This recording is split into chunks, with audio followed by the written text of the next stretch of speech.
Hey there, let's study the effect of isotope on the vibrational spectrum. हम isotopes की बात जो है हम पहले भी कर चुके हैं। किसके लिए किया था? तब हमने रोटेशनल स्पेक्ट्रम के लिए किया था। In case you have forgotten, मैंने तब वो अपने नोट्स के साथ उसके साथ कराया था, और वहां पे आपने को याद हो, अगर आपने वीडियोस देखी हैं तो आपको याद होगा ऐसे हमारे पास आया था वैल्यू। ये वैल्यूज थी जब हमारे पास एक आइसोटोप था, और ये वैल्यू थी जब आइसोटोप हैवियर मास वाला आ गया था, है ना। ऐसे हमारे पास वैल्यूज में शिफ्ट देखने को मिला था। ये हमने किया था डायटोमिक मॉलिक्यूल के लिए isotope effect for the rotational spectra. अब हम कर रहे हैं हमारा वाइब्रेशनल स्पेक्ट्रा, तो कहते हैं यहाँ पे भी आइसोटोप का आएगा फर्क। अगर आपने वो टॉपिक अभी तक नहीं देखा है तो पहले जाकर उसे देख लीजिए, उसके कारण ये टॉपिक समझना और भी आसान, बहुत आसान हो जाएगा।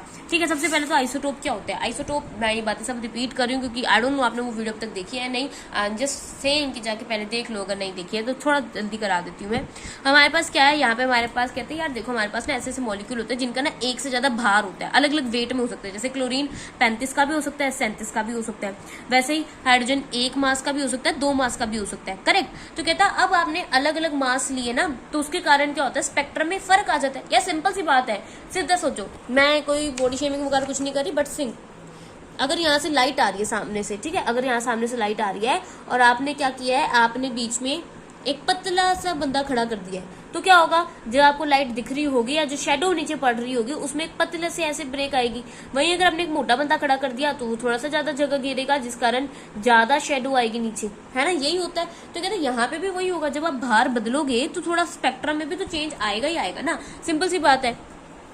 Now the vibrational frequency of the isotopic molecules are different। कहता है आइसोटोपिक मॉलिक्यूल्स जो होते हैं उन सबकी वाइब्रेशनल फ्रीक्वेंसी अलग अलग होती है, मतलब हल्के की अलग होगी, भारी की अलग होगी, ठीक है। In case of the harmonic vibrator, कहता है जब हम बात करें अभी फिलहाल हार्मोनिक वाइब्रेटर की, तो कहता है the vibrational frequency for a normal diatomic molecule, कहता है वाइब्रेशनल फ्रीक्वेंसी ये होती है। अगर आपने लास्ट वीडियो नहीं देखी है वाइब्रेशनल फ्रीक्वेंसीज वाली तो यू हैव मिस्ड समथिंग, तो जाओ उसको जाकर जरूर देखो। क्या है value, nu equals to half pi under root k by mu. मैं सब कुछ बता देती हूँ, फिर भी यहाँ पे क्या क्या है। 2 पाई तो आपको पता ही है, अंडर रूट के है हमारा पास फोर्स कांस्टेंट, जो स्प्रिंग कांस्टेंट होता है जब हम स्प्रिंग्स की बात करते हैं। फिलहाल यहाँ पे हमारा फोर्स कांस्टेंट है, और म्यू हमारे पास क्या है, रिड्यूस्ड मास। तो हमारे पास जैसे कि बॉडी है, एक का मास है m1, एक का मास है m2, तो वो m1 m2 को इकट्ठे लेते हैं, उसका रिड्यूस्ड मास निकल के आता है, that is equal to m1 into m2 over m1 plus m2।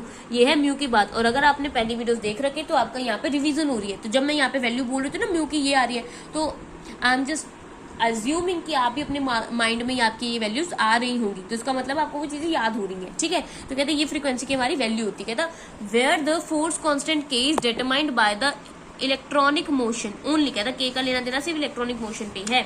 Now does it remain same for the different isotopic molecule. तो कहता है यार फिर ना, क्योंकि ये इलेक्ट्रॉन पे ही डिपेंड करता है, तो आपके मॉलिक्यूल का कितना भार हो, है ना, क्योंकि मेन तो अंदर के भार से पता चलता है, अंदर आपको प्रोटोन और न्यूक्लियस का कितना भार पड़ रहा है। कहता वो तो फिर उसी से डिपेंड करे, उससे डिपेंड नहीं करेगा, क्योंकि हमारे के की वैल्यू किस पे डिपेंड करती है, इलेक्ट्रॉनिक मोशन पे, मतलब सिर्फ इलेक्ट्रॉन से लेना देना है, ठीक है। तो बस कहता है इससे के दूसरे के लिए भी सेम होगा।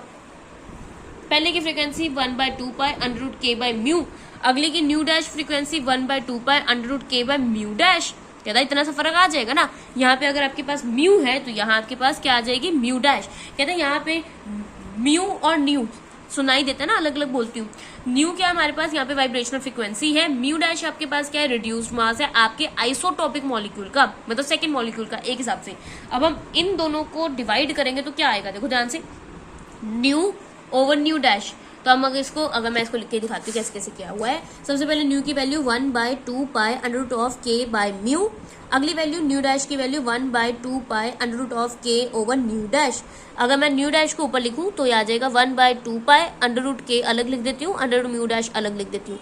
अब मैं जब इसको डिवाइड करूंगी, डिवाइड का साइन लगा देती हूँ। न्यू की value 1/2 pi under root of k under root of mu. अब हमारा काम होगा इसको रेसिप्रोकल करना, तो 1/2 pi under root of k under root of mu into 2 pi and this, है ना। तो यहाँ से 2 pi cancel, k cancel, you will be left with, sorry ये डैश था, तो आपके पास आएगा nu dash over nu equals to under root of mu over under root of mu dash, correct. तो आपके पास म्यू डैश के अंडर रूट्स के बराबर आएगा। तो यहाँ पे हम क्या करेंगे, अंडर रूट कॉमन निकाल देंगे, म्यू ऊपर म्यू डैश नीचे। ये देखो inverse relationship, new dash mu dash new mu. तो कहते हैं ये जो आपकी अंडर रूट वाली टर्म आई ना, आप इसको कितना मान लो, रो के बराबर। तो आपके पास न्यू डैश आ गया रो इंटू न्यू, ठीक है। तो यहां से हमारी ऑपरेशन आ गया। यहाँ पे हमारे पास क्या है, कहता है देखो the heavier isotope has the smaller vibrational frequency. कहता है जो भी आपके पास आइसोटोप जो है ना, जो भी आपके पास आइसोटोप है तो उसकी जो वाइब्रेशनल फ्रीक्वेंसी है वो क्या होगी, कम होगी। तो देखो आप यहाँ पे देख सकते हो ना, म्यू एक हिसाब से मास देख कर चलो, दो को छोड़ो, दिमाग में सोचो मास है। ऊपर वाला मास मान लो किस पहले वाले का है, नीचे वाला दूसरे वाले का, दूसरे को आइसोटोपिक कह रहे हैं।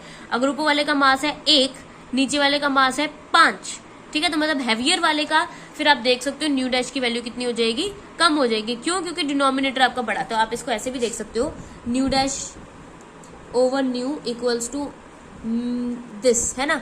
तो अगर मैं बोलती इसकी वैल्यू 1 है, चलो 5 नहीं 4 मान लेते हैं, तो 1/4 जो आप लिख सकते हो क्या आएगी, 1/2 आ जाएगी।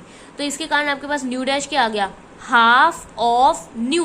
तो मतलब न्यू से तो न्यू डैश छोटा हो गया ना, मैं कह रही हूँ न्यू को पहले हाफ करो, वो होएगा न्यू डैश के बराबर। तो इससे हमें साफ साफ पता चल जाता है हैवियर वाला, अगर ये हमारा हैवियर वाला है तो इनवर्स रिलेशन होने के कारण जो हैवी होगा उसकी जो फ्रीक्वेंसी होगी वो कम हो जाएगी।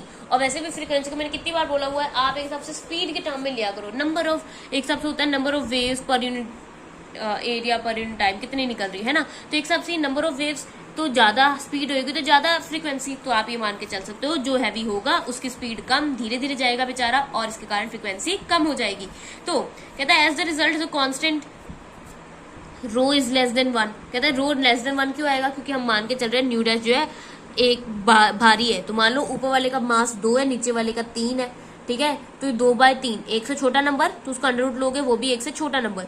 मान लो ऊपर वाला आपने लिया 4, नीचे वाले आपने ले लिया मान लो 16, तो अभी भी ये एक से छोटा नंबर, तो रो की वैल्यू हमेशा एक से छोटी रहने वाली है, ठीक है। नाउ आपको क्या करना है, आप ये वैल्यूज को सब्स्टिट्यूट करो किसके अंदर, इक्वेशन 6 के अंदर। तो इक्वेशन 6 याद हमने बनाई थी, मैं आपको दिखा देती हूँ। आपके पास इक्वेशन 6 किसके लिए है, देखो जरा। ओके, तो इक्वेशन 6 हमारे पास ई न्यू बार की वैल्यू निकाली थी, that is nu plus 1/2, sorry v plus 1/2 nu by c. ये भी वी है, बहुत कंफ्यूजिंग लगता है मुझे वैसे भी। V 1 v plus half over nu c. कहते यहाँ पे हम ये वैल्यू आप जो है यहाँ पे यूज कर सकते हो, यहाँ पे हम रो यूज कर लेंगे, ठीक है। और आपके पास यहाँ पे क्या आ जाएगा, रो इंटू ओमेगा ई के टर्म्स में हम इसको लिख सकते हैं, क्योंकि हमने वी बाय सी को ओमेगा ई लिख दिया। तो यहाँ पे कहता है यहाँ पे आप किसके साथ मल्टीप्लाई कर सकते हो इसको, विद द रो, ठीक है। Therefore the separation of the corresponding level in the two isotopic form are somewhat shifted. तो कहता है इसके कारण क्या होगा, सेपरेशन जो है वो शिफ्ट हो जाएगी। पहले में सारी बराबर थी तो नीचे वाले में थोड़ी नीचे की तरफ आ जाएगी, जैसे हमने रोटेशनल में देखा।